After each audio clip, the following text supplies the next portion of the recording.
Wala pa no. O, pag ayaw pagpuno nagdaotan diha, kabasag ka na inyong tapad, masudlan. Joke lang, para makamata mo. So, kaning pito ka sakramento, gibuhat ni Jesus para maluwas kitang tanan. Gibuhat ni Jesus para maluwas kitang tanan. Number 1, nagsangyaw siya sa mga balita. Number 2, nag-ayos siya sa mga masakiton o ipapahawa niya ang mga ipangyawaan. So, now may question sa pito ka sakramento. Ang inyong mga anak, bunyag man mo ron, no? Sunod, anak, ika-grade 3 niya, mangupisal o magpa... Unsa na? Kalawat, very good. Ika-12 years old, 13 years old niya, diri sa to, ay 13 years old man, magpako. Tato bang sagpaon sa unsa to? Kumpirma, very good. Kung igdako niya, mubili na dahil siya sa iyahang buot nga subayon sa kinabuhi. Ninyo ba siya or magpare? Ang last, kana na yun, kinalasan, kanang tiguang na to ba? Usually, tiguang naman na. Pero, kita mga nahangko, pwede kita maka-avail ani, as long as masakit ka. Kaya naay, tambal na dili maayo, may sakit na dili maayo sa tambal. Our spiritual might be sick. Ang atong mga spiritual diya, mga narasing masakiton, mauna, magpahilod ka. So, atong tagaan o larong nga pagsabot ang kaning sakramento sa bunyag. Mauna inyong giari, tinoodili. Wala minang kuban, sakramento sa bunyag. Ang meaning di ay anang bunyag ba? Gikan din na siya sa word nga Griego, baptism. Meaning, i-immerse or plunge or giubo. Gilublog ba? Gilublog. So, kung ino na ka-bunyag, lublog ra rin so. Tubig. So, kinahanglan na ay, unsa nga word galito mga magic word? Unsa galito? Sakramento. Kinahanglan po ang yun. Unsa galito? Sakra? So, kanin yung gibuhat dili lang bunyag. Kung dili, unsa galit? Sakramento sa bunyag. So, kung ano din ka, pwede may magpasakramento sa bunyag, kanino na ka, magpabunyag na, so lublog lang. Diba? Tuslog lang dito sa tubig. So, now that you understand, you have to add the word sacrament. Okay? Kaya para magic grace, grasya yun. Okay? Onya, ang bunyag, gikan sa Latin po na word na baptisma, paglunod o paghumol sa tubig. So, duha na ito na-learn karon, Grego nga word, baptism, and baptisma, nga Latin word. Same meaning ra. Lain-lain of kanang spelling. So, bunyag gikan sa Latin, baptisma, paglunod o paghumol sa tubig, nagtimaan sa pagsugod sa spiritual na kinabuhi. Ano may mga kasugod? Because you are renewed. Bakit ang namingon sila? Renewed na ka. New life na ka. Masalain ba natin muan? But actually, basta galing na bunyagan ka, ikaw na bago, na renew, o gipapas ang original na sala na panulundon. Kinsay unang nakasala natong tanan? Ha? Si Alan Siba. Very good. Kinis number 1. Na-check attendance dito sa langit. Uy, tubang mo diha. Kaya tinuod attendance ko ang langit ba yan? Napin na sila mga angel, yung mga anak mo. So, napidagtan ang dito sa langit. Kaya balaan mo kanin. So, gipapas ang original na sala ang pagkamasinupakon. Unya, kaya ang sala ni Adam yung iba, dili pagkaon sa apple or prutas, ang pagkamasinupakon. Unya, kitang tanan, basta mabunyagan sa sakramento sa bunyag, nagkahiusa sa lawas ni Jesucristo nga, kita usa na kasimbahan. Meaning, simbahan galing kitang tanan, ha? Mga tao na ang simbahan. So, ang sakramento sa bunyag, paano sa kinabuhi sa Kristohanon, nga bunyag, mawang sinugdanan sa atong pakiguban ni Kristo. So, kung bunyagan gali, isulti ang ngalan sa bata. For example, mga naraban ako sa hayang pare, o sa ipangalan ninyo sa inyong mga bata, in unison, inyo dyan ang ibat-bat para check attendance sa langit. Practice daw natin. Mga na ang pare dito sa ritual. Kung sa ipangalan ninyo sa inyong mga bata, uy, mga ninong, ninang, ibat-bat sa nangalan sa inyong mga gugugos diha para check attendance sa langit. Meaning, magdungan ng istorya. Pangalan sa inyong bata, check attendance sa langit. Okay, may unang pare, kung sa ngalan sa inyong mga bata, uy, ninong, ninang, kanang mga magpapabisin na ka muna. Sundanan ko sa inyong pagkang inakanulamaan diya. Isulti ang ngalan sa inyong gigugos, kasi mo kaila. Lamat tayo, kaila inyong ang pipili mga magpapa sa inyong ang gigugos. For example, maunta na ang parin sa ngalan sa inyong mga anak. Ang pinakakusog na dito yung perfect attendance.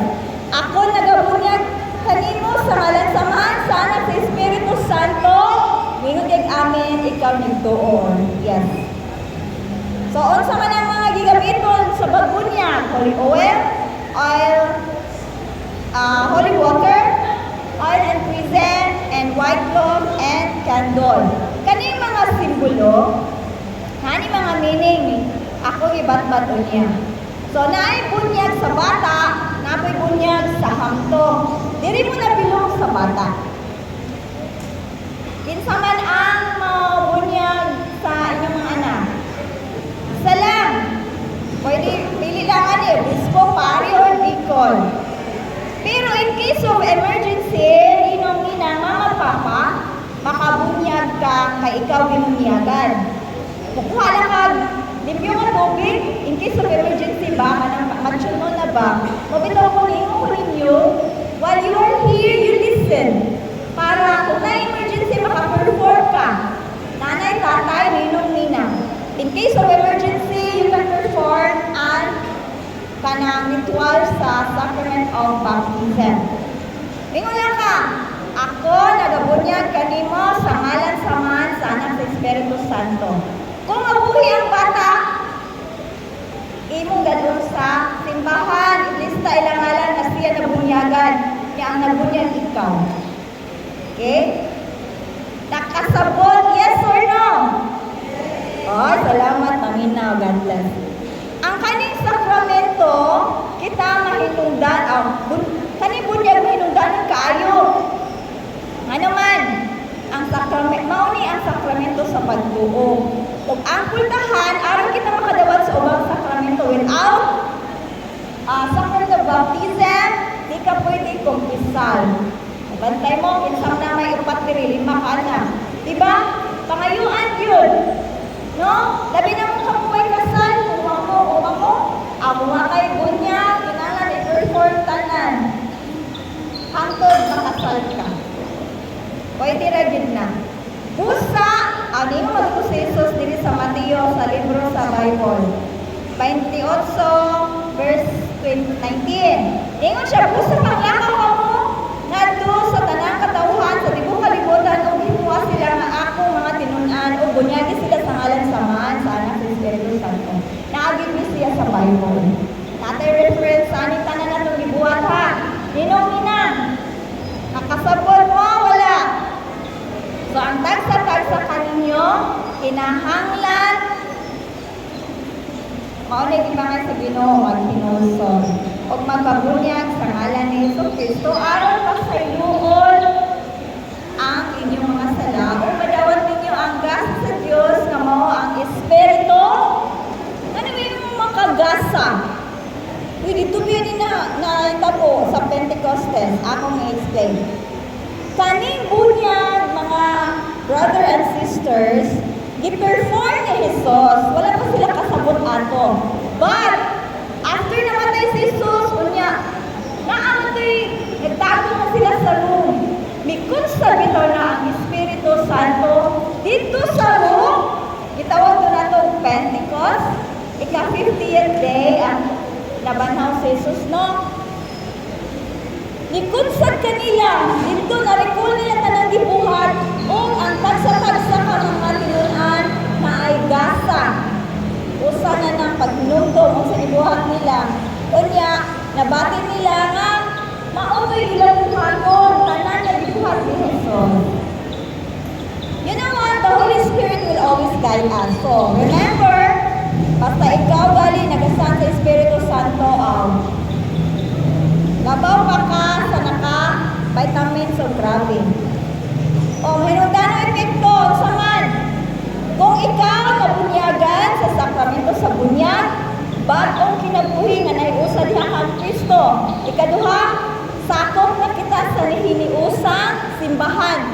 Unya, nakaambit sa Diyos no kinabuhi. Nga naman, kay sinagop na kitang tanan na mga anak sa Diyos. Meaning, ato ng brother si Jesus, dili pa ka Jesus.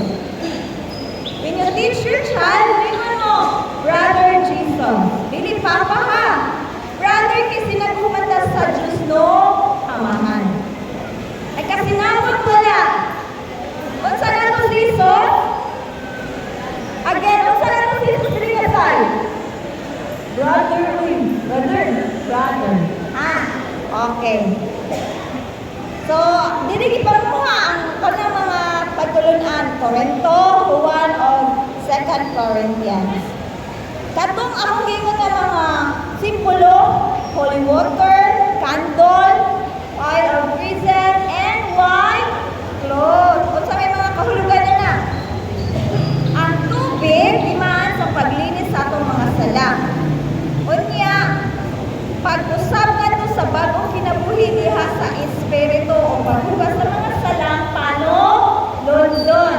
Ikaduha, kanang kalayo, kandila nga inyong hangikuan, digulitan, banwag ang inyong mga anak o kakahayag, hulugan usab sa nagdilabot ugma ni Kristo alang sa katawhan.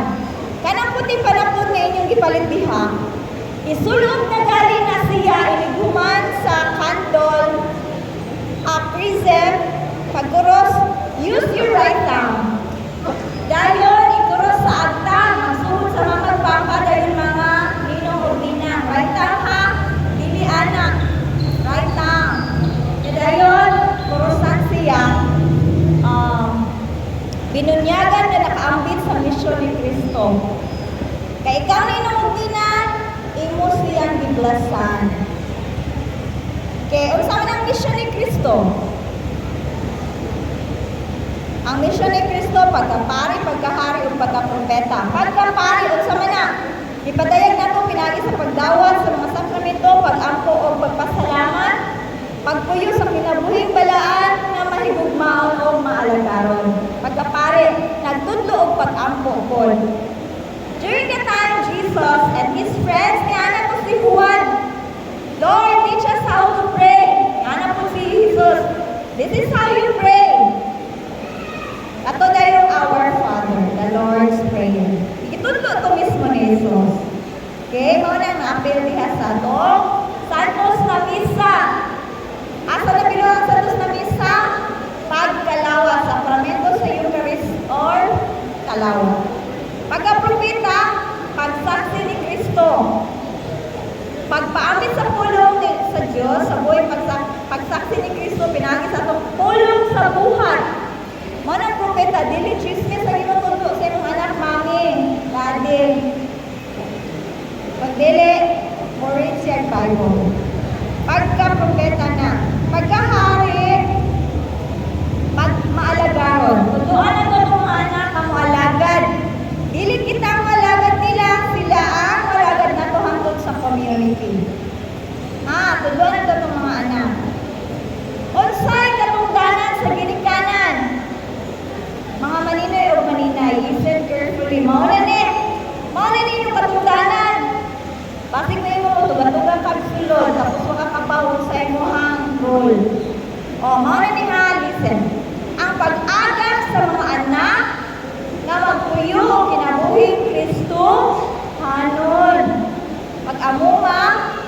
Kristohanong disiplina o maayong pagtulunan.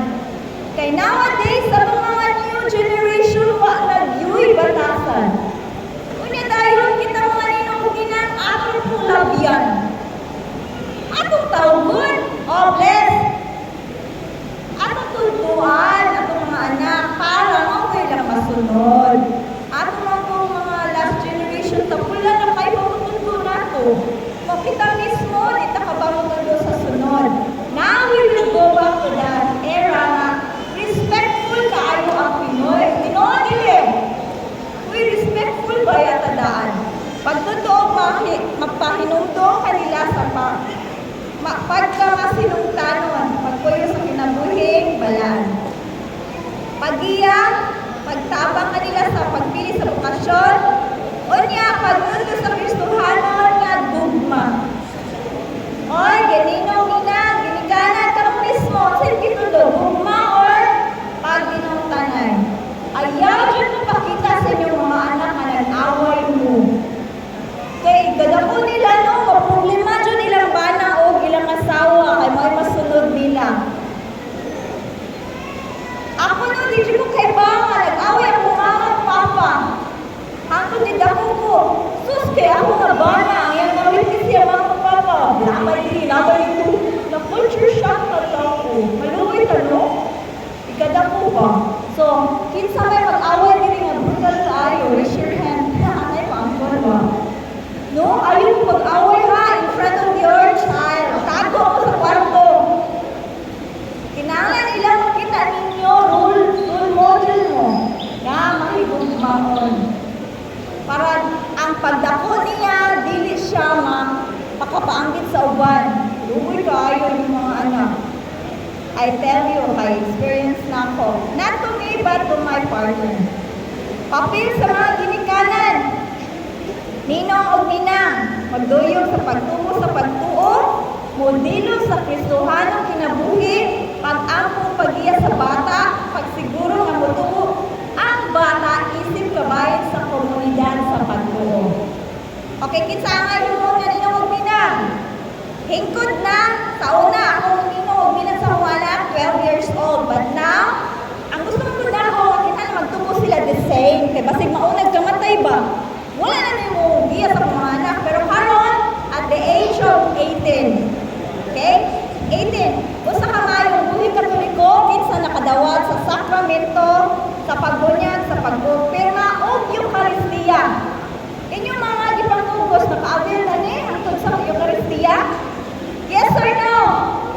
Kung kinsa man dire, ang wala pa ka-avail o sakramento sa Eucharistia. Kalawat ba? Raise your hand. 1, 2, 3, go! Uy, wala ko'y kalawang matanan. Kinsa ang nakadawat na sa sakramento sa Eucharistia? Raise your hand. Uy! Bim, ato ni klaruhon. Kinsa diri ang nakadawat na sa kalawat? Eucharistia sa kalawat. Pag-trip-trip ang tawag ako. 3, 4, 1, 2, 3, go!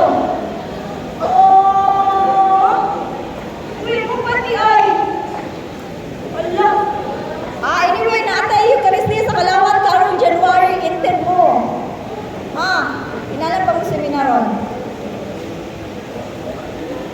Or naulaw lang mo isa. Adunay kahibalo katamo sa dakong tinuha sa pagtabang sa bagong binunyagan. Or niya, nagrekomendar na ang maninay, bunyag maog hapon ang kuhaon alam sa kumpirma. Listen carefully mga ninay. Kamu gyapon ang ninoy ug ninay during kumpirma o Ginoon mahimo usab nga pagkuha sa bagong sponsor sa pagkumpirma. In case wala na sila. Sila lang kay aron mahinungtong sila nga nabunyagan sila. So unsay obligasyon sa ginikanan?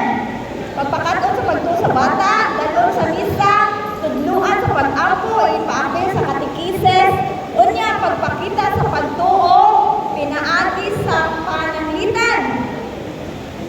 Unsa man, pagpalingkod sa espiritual na kinabuhi sa bata. So kaning bunyagan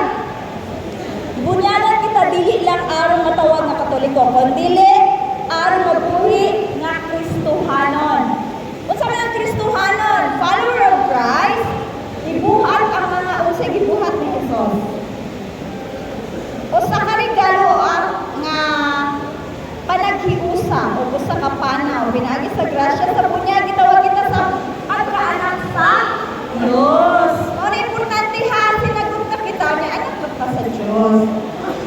So sa atong buhaton, pagdako sa bata, ang inyong anak dili lang isip anak sa Dios, kundi dili lang isip anak ninyo ba anak na siya sa Dios. Inside di malipay. Can you give your a round of applause sa itong Ginoo kay gidawat ninyong anak na sinagom sa Diyos? Ako nalipay. Kita siguro pa na. Okay, a round of applause na gidawat ang anak sa Diyos. Wow, sila nalipay. Oh, lipay na. Kani, it will be your voices. Kinahanglan, ganina mga kamot na to no, mga raise your head. Karon ninyo mga tingog ako kinahanglan. Yes or no? Naminaw? Yes or no? Naminaw? Okay, naminaw. Kung mangutana na kayo dito sa ritual, kinahanglan ka mo mutubag. Inyong tubag, no? Lagi to. Pangutanon ka sa ngalan sa bata in unison, magdungan mo sa pagsulti. O niya, ang importante, mga na dayon, unsay pangayon ninyo sa simbahan alam ni inyong mga bata. Uy, kumplituon ha, dili lang bunyag. Ako nag-explain nga no. Sige, unsay pangayon ninyo? Alin yun ang left side mo, or hinay kaayo. Unsay pangayon ninyo? 1, 2, ready, go! Oy, nanak ko kusog ha, kinahanglan mo perform na isip, maninoy-maninay, kamo, ang unang adlaw karon inyong tabangan ang mga ginikanan pa sa pagtubag. Oh, mangutanan na po ng pare. Nasabot ba ninyo kini pag-ayo?